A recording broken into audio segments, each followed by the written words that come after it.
මේක එරෙක් ගන්න තියෙන දෙහිවලින් යන්න තියෙන වත්තල ස්පාර් සුපර් මාකට් එකට රෙස්ටුරන්ට් එකට කෑම වගේක් අරන් යන්න තියෙන්නේ භාගයට පිළියෙල කරපු කෑම වගේක්.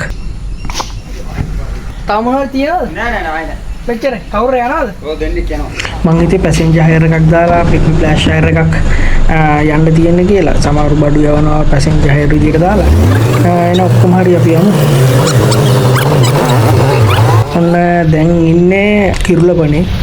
මෙතනින් කෙලින්ම බේස් ලයින් එකට දාන්න තියෙන බේස් ලයින් එක දාලා කෙලින්ම යන්න තියෙන කිලෝමීටර් 14ක් මෙතන ඉඳලා තව අපි යන්න ඕනි. බේස් ලයින් එක කෙලින් පාර වුණාට ඉතින් කලර් ලයිට්ස් වැඩි ඒ හින්දා පොඩ්ඩක් වෙලා යනවා යන්න ගියාම. ඔන්න දැන් ඉන්නේ උරුගොඩවත්තේ. කටුනායකින් යන හයිවේ එක මෙතනින් තමයි හැමතැනටම බෙදෙන්නේ. වරාය පැත්ත පෝට් සිටි පැත්ත හැමතැනටම.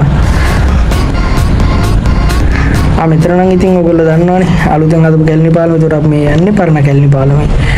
ඔන්න අපේ ලොකේෂන් එකට අපි ඇවිල්ලා ඉවරයි. මේකට මට ගාන වැටුණා 1368ක්. ඔන්න ඉතින් පට ගාලා අපේ අයියලා ටික බඩු ටික බාන ගමන් ඉන්නේ. මටත් තව හයර් එකක් ඇවිල්ලා තින්නේ ආයේ කොළඹටම යන්න.